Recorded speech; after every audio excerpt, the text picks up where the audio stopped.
औज़ुबिल्लाहि मिनश्शैतानिर्रजीम बिस्मिल्लाहिर्रहमानिर्रहीम।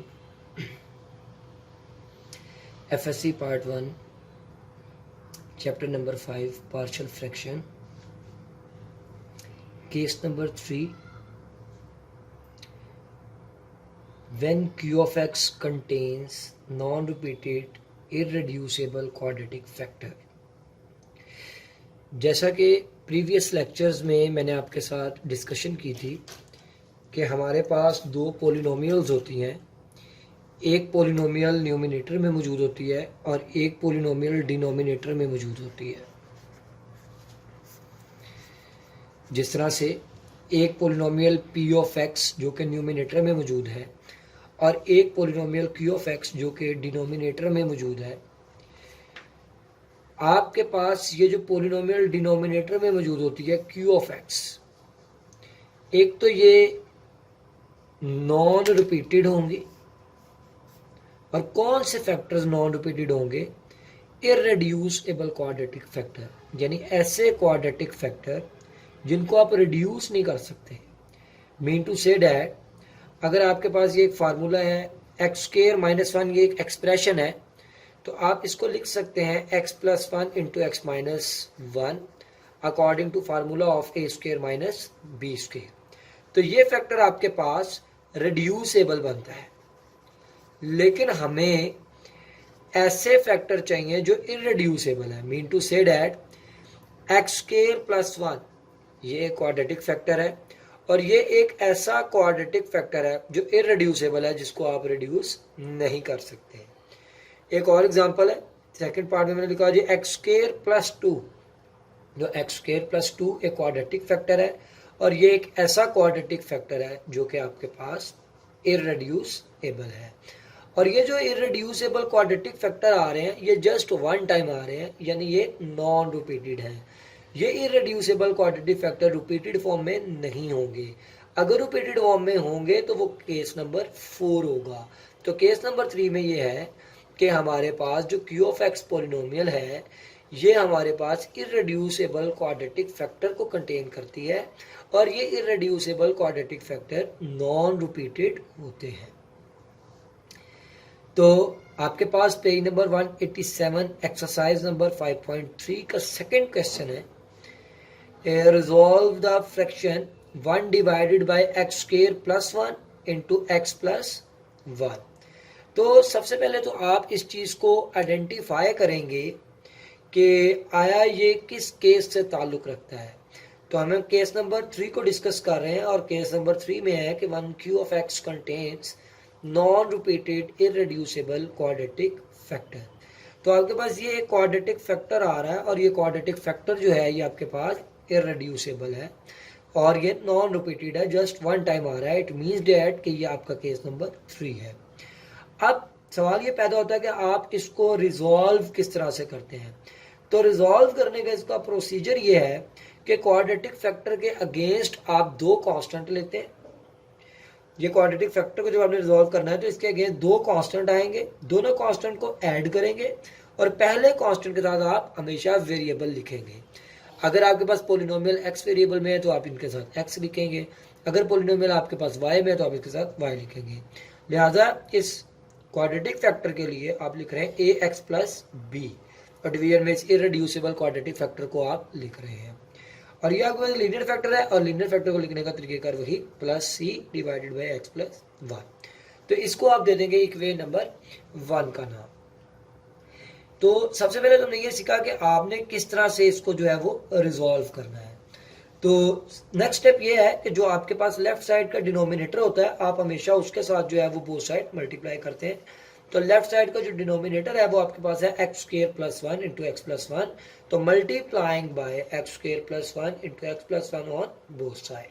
तो equation number 1 को आप इन दोनों फैक्टर से जो है वो बोथ साइड मल्टीप्लाई कर रहे हैं। मल्टीप्लाई करने के बाद आपके पास जो इक्वेशन आई है वो 1 equals to A x plus B into X plus 1 plus C into X square plus 1। तो मल्टीप्लाई करने के बाद जो इक्वेशन आपके पास आती है आप उस इक्वेशन को इक्वेशन नंबर 2 का नाम देते हैं। अब इस क्वाड्रेटिक फैक्टर को तो आप पुट नहीं कर सकते, लेकिन इस लीनियर फैक्टर को आप पुट कर सकते हैं। लिहाजा आपने इस फैक्टर को रखा x+1 को 0 के इक्वल और आपके पास x की वैल्यू आई -1। इस x की वैल्यू को आप इक्वेशन नंबर 2 में पुट कर देंगे कि आपके पास ये जो इक्वेशन नंबर 2 आ रही है 1 divided by ax plus b into x+1 plus c into x²+1, इसमें जहां जहां x आ रहा है उस x की जगह आप रिप्लेस करेंगे -1। तो ये -1 + 1 0 हो जाएगा और ये -1 x की जगह आ जाएगा। सिंप्लीफाई करेंगे c की वैल्यू आपके पास आ जाएगी जो क्या है 1/2। तो अब इस फैक्टर को आप पुट नहीं कर सकते, इस फैक्टर को आप पुट नहीं कर सकते, इसलिए आप इक्वेशन नंबर 2 को जो है वो सॉल्व करेंगे। तो इक्वेशन नंबर 2 को सॉल्व करने का प्रोसीजर क्या है, जो चीज़ें मल्टीप्लाई हो रही हैं आप उनको मल्टीप्लाई कर देंगे, जो चीज कांस्टेंट है वो अंदर मल्टीप्लाई कर दिए जाएंगे, x² को x² के साथ लिख दिया जाएगा, x³ वाली टर्म x³ के साथ लिख जाएगी। तो इस तरह से आप इसको सिंप्लीफाई करते हैं। तो ये आपने नाउ सॉल्विंग इक्वेशन नंबर 2, आपने इक्वेशन नंबर 2 को सॉल्व किया, सॉल्व करने के बाद आपके पास ये इक्वेशन नंबर 2 आ गई। अब यहां से आप इनके कोफिशिएंट्स को जो है वो कंपेयर करते हैं। नाउ कंपेयरिंग दी कोफिशिएंट्स, आप कोफिशिएंट्स जो कंपेयर करेंगे जो आपके पास हाईएस्ट पावर होती है वेरिएबल की, आप वो टेक करते हैं। तो आपके पास यहाँ पर हाईएस्ट पावर जो आ रही है वेरिएबल की वो 2 आ रही है। तो सबसे पहले आप x² के जो है वो कांस्टेंट्स जो है वो कोफिशिएंट्स जो है वो अपना कंपेयर करेंगे। तो यहाँ x² की टर्म नहीं है तो ये आपके पास 0 आ जाएगा। x² का कोफिशिएंट आपके पास a है तो आपने a लिख दिया। यहाँ आपके पास x² का कोफिशिएंट पॉजिटिव c है तो आपने यहाँ पॉजिटिव c लिख दिया। c की वैल्यू आप पहले फाइंड आउट कर चुके हैं जो कि 1/2 है। इस c की वैल्यू को रिप्लेस किया 1/2, पॉजिटिव 1/2 उस साइड पे जाके नेगेटिव, तो आपके पास इस तरह से कांस्टेंट a की जो है वो वैल्यू आ जाती है।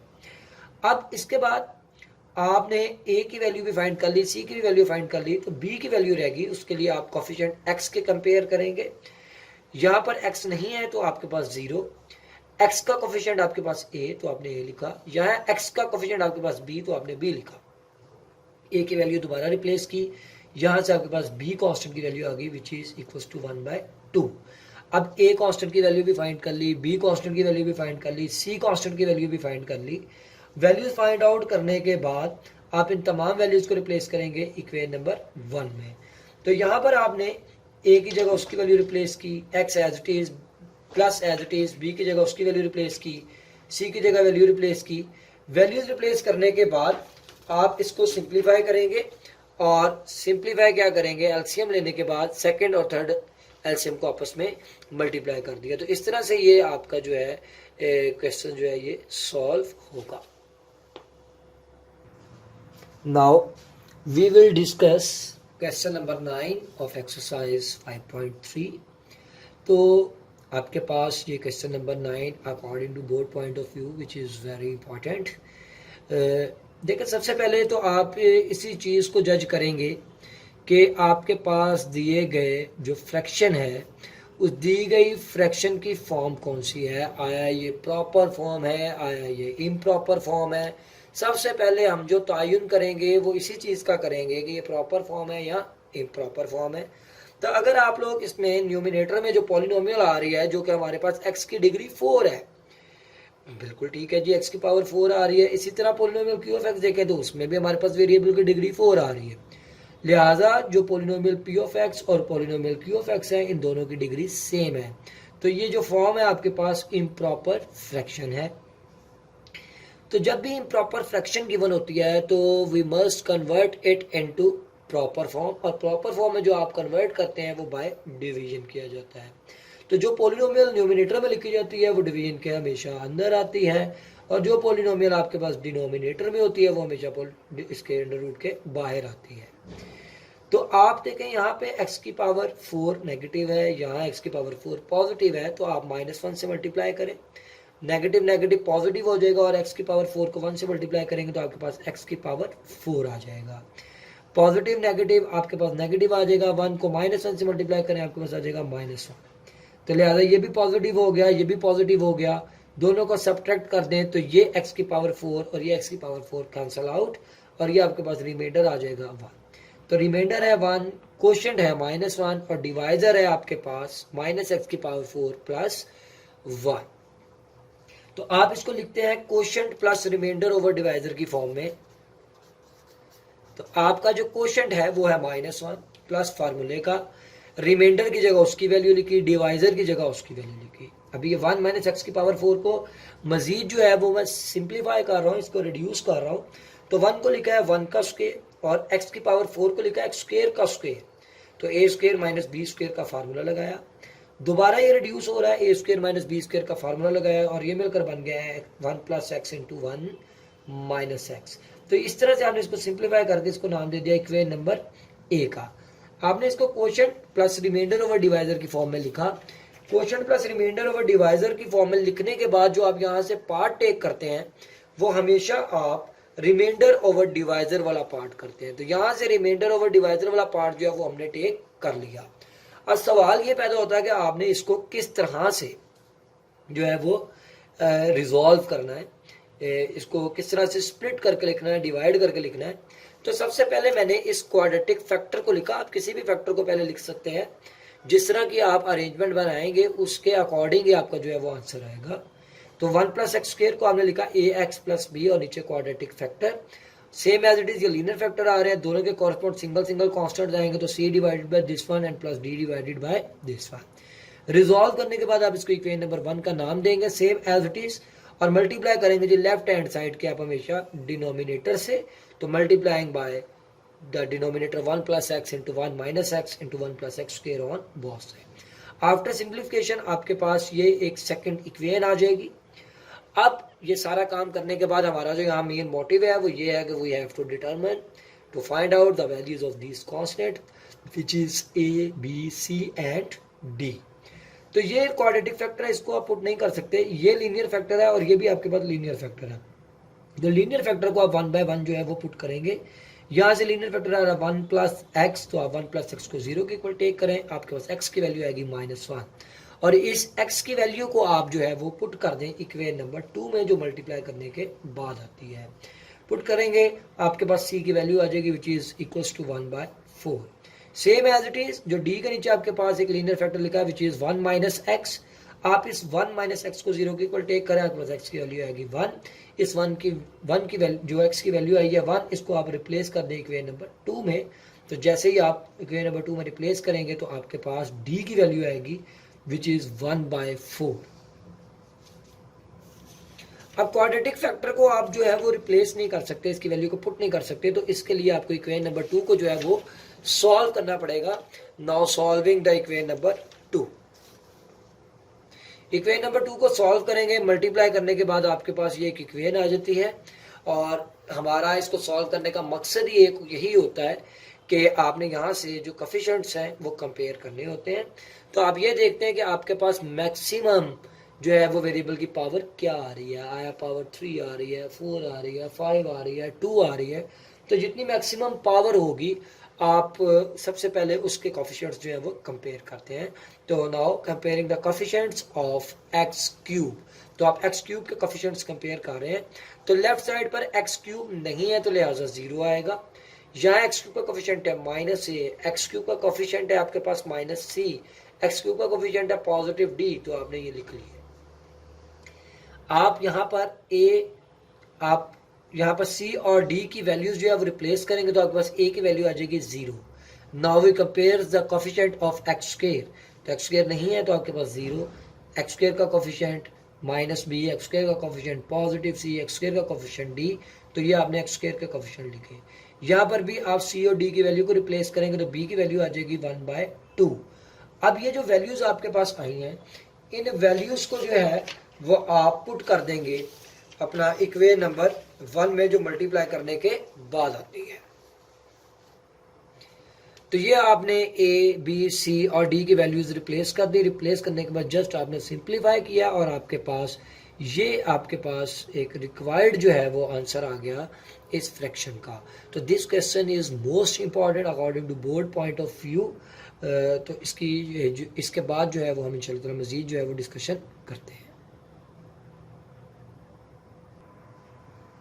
Now we will discuss the question number 10 which is most important. तो आप पोलिनोमियल देखें, हमारे पास एक पोलिनोमियल है p ऑफ x जो न्यूमिनेटर में है और एक पोलिनोमियल है आपके पास डिनोमिनेटर में which is Q of x.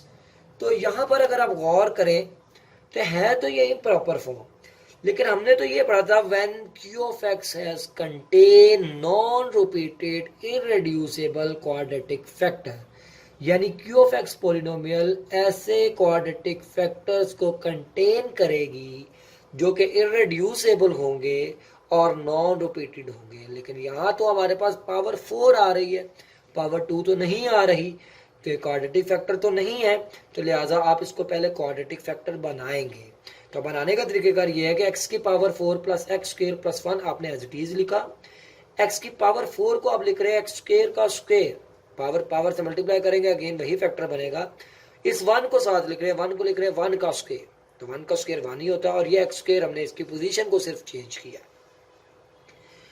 Formula complete करने के लिए अपने पास से 2x स्क्वायर और को ऐड कर रहा हूं और उसी को मैंने सब्ट्रैक्ट किया ताकि दी गई इक्वेशन के ऊपर कोई भी इफेक्ट ना हो।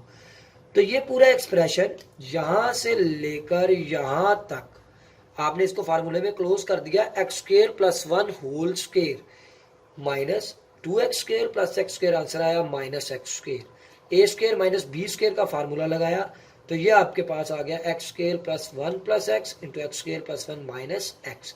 तो ये आपने इस जो आपके पास एक्सप्रेशन जो पावर 4 वाला आ रहा था उसको क्वाड्रेटिक फैक्टर में कन्वर्ट किया। तो जब भी इस तरह से पावर 4 आएगी तो आप इस क्वाड्रेटिक फैक्टर को जो है वो हमेशा से जो है वो कन्वर्ट करेंगे। और पेज नंबर 86 पर इस तरह की एक एग्जांपल भी जो है वो आपके पास मौजूद है। लिहाजा अब हम ये जो क्वाड्रेटिक आपके पास पावर 4 वाला आ रहा था इसकी जगह हमने क्वाड्रेटिक फैक्टर्स को रिप्लेस कर दिया। रिप्लेस करने के बाद अब ये दोनों के दोनों फैक्टर आपके पास क्वाड्रेटिक आ रहे हैं और दोनों के दोनों जो है वो इररेड्यूसेबल आ रहे हैं। लिहाजा हमने इनको लिखा उसी फॉर्म में A x plus B divided by this expression and C x plus D divided by this expression. Equation number 1 का नाम दिया, सेम एज इट इज दोबारा से आप मल्टीप्लाई करेंगे लेफ्ट हैंड साइड के डिनोमिनेटर से बोथ साइड, मल्टीप्लाई करने के बाद आपके पास एक इक्वेशन आ गई। जैसे ही आप इसको मल्टीप्लाई करते हैं तो आपके पास एक इक्वेशन आ जाती है। अब आप इस इक्वेशन नंबर 2 को सॉल्व करेंगे, क्योंकि आप यहाँ पे लीनियर फैक्टर्स नहीं आ रहे, आप उनको पुट नहीं कर सकते, लिहाजा आपको कोफिशिएंट्स ही कंपेयर करने पड़ेंगे, इसके अलावा हमारे पास इसका कोई भी सोल्यूशन नहीं है। तो लिहाजा now solving equation number 2, solve करने के बाद आपके पास ये एक इक्वेशन आ गई। यहाँ से आप देखेंगे आपके पास मैक्सिमम पावर क्या आ रही है, वो आ रही है एक्स की डिग्री 3 यानी एक्स क्यूब। तो now comparing the coefficients of X cube then X square X constant, यानी सबसे पहले हाईएस्ट डिग्री, फिर हमने डिसेंडिंग ऑर्डर में आए ना, पहले 3 आ रही है, फिर 2, फिर 1 और फिर कांस्टेंट। तो जब हमने एक्स क्यूब के कोफिशिएंट कंपेयर किया तो यहाँ एक्स क्यूब की टर्म नहीं है तो उसका आ गया 0। यहाँ एक्स क्यूब का कोफिशिएंट है a प्लस सी, तो हमने लिख दिया a प्लस सी और इसको हमने नाम दे दिया इक्वेशन नंबर 1 का।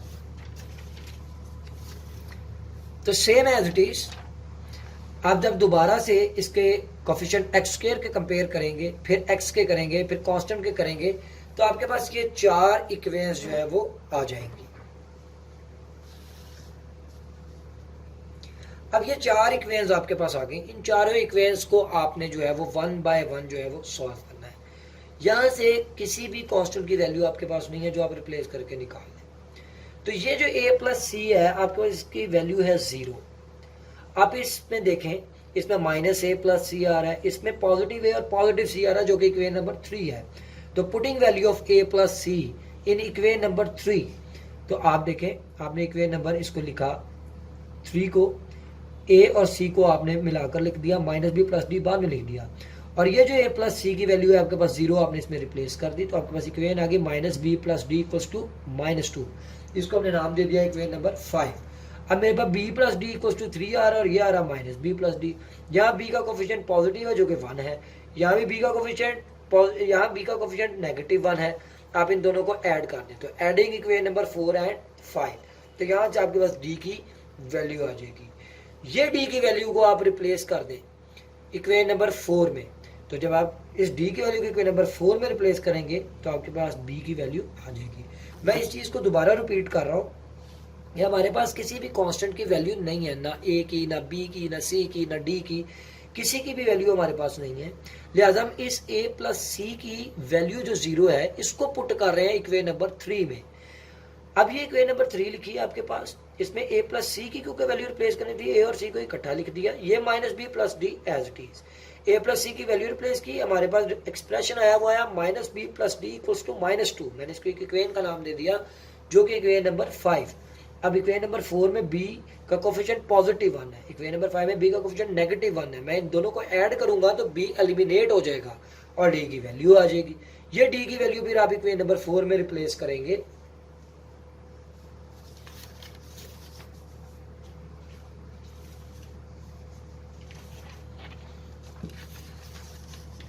ये d की वैल्यू जो आई है आपके पास, इस d की वैल्यू को आप इक्वेशन नंबर 4 में रिप्लेस करें।